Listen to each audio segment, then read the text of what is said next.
Hi guys, I want to talk to you today about my new book. Now, depending when you watch this video, it may not be my new book anymore, but as of now, early in 2019, my new book will be The Devil May Lie, and it's coming out pretty soon, very soon. You could even be watching this and it might already be out. It wasn't this morning, but it could be any time, and I don't know when I'm actually going to post this, hopefully soon. Anyway, The Devil May Lie. It's part of my crime series. If you go to Mima and Fire, look at the top. It's a series. Look right there. You see all the books, kind of how it started. A little more information there. But today I want to talk to you about something that's very important to me that takes place in this book. Now, all my books tend to touch on racism and various topics that's in our media that concern me.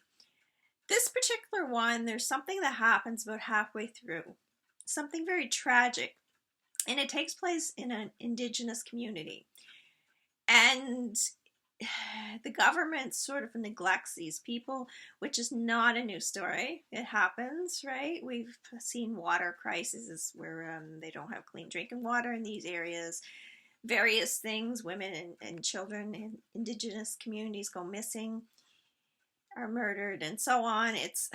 There's just so many terrible things that happen, but something happens in this particular book that it's sort of like the straw that broke the camel's back. Everybody sort of slowly gets on board to protest the government and to kind of get out there and say, okay, something has to be done this time. Now, I don't really want to get into what happens. I don't want to spoil anything for my readers who plan to purchase this book and check it out.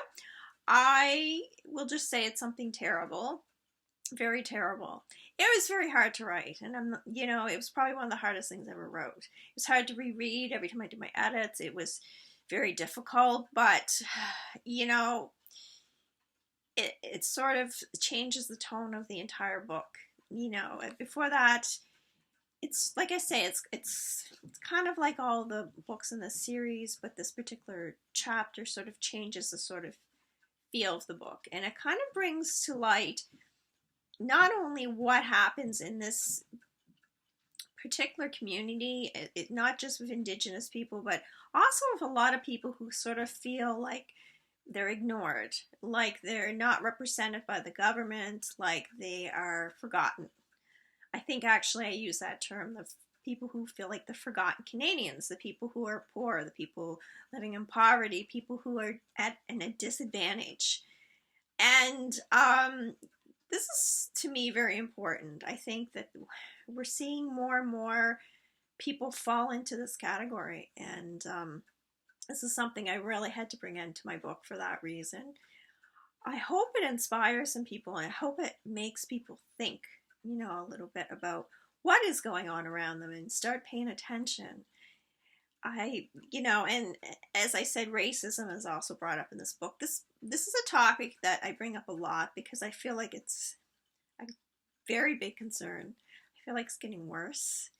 It's very close to my heart. It's very frustrating for me. I can deal with a lot of kinds of people and people with different opinions. That's not one of them. If you're racist, you're out. Goodbye. You're not in my life. And I get very frustrated because some people bring it up and they're like, well, everyone has an opinion. Yeah, everyone has an opinion. It doesn't mean that's right. There's some things that are just wrong. And, as a writer, one of the important things that I wish to do is to bring these topics to the table and show things from a character's perspective, from a different perspective. I think that's important because a lot of people, and I actually had this discussion with a lady the other day, a lot of people may not watch the news or really pay attention, but they might pick up a book. And, if I ever am fortunate enough to get my books turned into a show, or I'd really like to have a TV show. But anyway, then I think it's something that brings these ideas sort of to the forefront to people, to maybe an audience that would not normally read about it or learn about it or pay attention to the news. And that's sort of my hope, that it opens people's eyes. Not necessarily that they have to read a book and agree with me, but I'd like to just sort of make people think. Just for a minute, think about it. What do you kind of step back. what would it be like to be this character? What would it be like to be in this situation? And, you know, and I guess at the end of the day, that's one of the reasons why I write. Anyway, I think that pretty much sums up what I wanted to talk about today. Now, again, if you check out this other video that I hope I remember to post underneath this one, I talk about more things that the book's about and what's in the back cover, that kind of thing.